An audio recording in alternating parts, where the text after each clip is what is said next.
Hello everyone, আজকে আমার বেস্টির birthday, তাই আমি বড়মার মন্দিরে যাব ওর সাথে পুজো দিতে।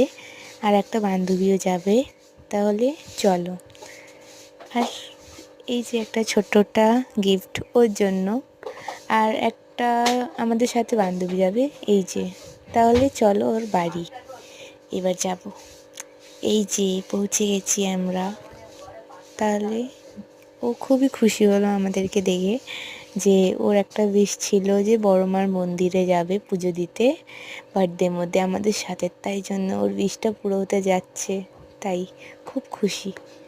আর এই যে গিফটটা আনপ্যাক করছে, আমি জানি যে ওকে খুব পছন্দ হবে, ওর ফেভারিট কালার যে দিয়েছি।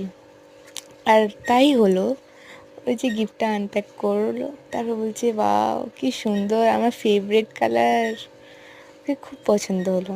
তাহলে চলো এবার মন্দিরে যাই। এই যে আমরা পৌঁছে গেছি স্টেশন। তারপরে ট্রেন আসলো, ওর মধ্যে আমরা উঠলাম আর গেলাম নৈহাটি বড়মার মন্দিরে পুজো দিতে। এই যে চলে এসেছি আমরা। এবার আমাকে তো এক্সাইটমেন্ট হচ্ছে, কতদিন হয়ে গেল আমি মন্দিরে যাইনি পুজো দিতে একবারও। এইবার ফার্স্ট টাইম আমরা সব কেউ মিলে গেছি, বন্ধু বান্ধবীরা। আর আমরা এই যে যাচ্ছি এবার, এখান দিয়ে প্রসাদ নিতে হয়, অনেকটা লাইন আছে, যেখান দিয়ে তুমি অনেক রকম মানে কি 50 টাকা 100 টাকা করে এখানে পাওয়া যায় ডালা, যা দিয়ে পুজো দেবো। এই যে আমরা নিয়ে নিয়েছি 4 জন মিলেই, এবার যাচ্ছি মায়ের পুজো দিতে। চলো। আজকে লাইন খুবই কম ছিল, অন্যদিন মানে কি গঙ্গাঘাট অবধি লাইনটা পৌঁছে যায়, কিন্তু আজকে লাইন অনেক কম ছিল। কি ভালো হলো, আমরা তাড়াতাড়ি পুজোও দিয়ে দিলাম।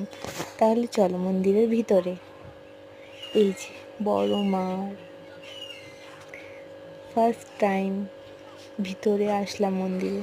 তারপরে এইখানে মন্দিরের বাইরে একটা জায়গা ছিল, যেখানে সব কেউ এই যে মানে সুতো ধাগা বা চুনরি এগুলো বেঁধে মানে কি কিছু নিজের মন দিয়ে ইচ্ছা চায়, তাহলে অনেকগুলো ছিল এইখানে, মানে অনেক দিন ধরে হয়তো, তাই তো আমিও একটা বাঁধলাম, মনের ইচ্ছেটা রাখলাম এখানে। তারপরে আমরা যখন ওখান থেকে ফিরবো, তবে ওয়েদারটা অনেক খারাপ হয়ে গেল।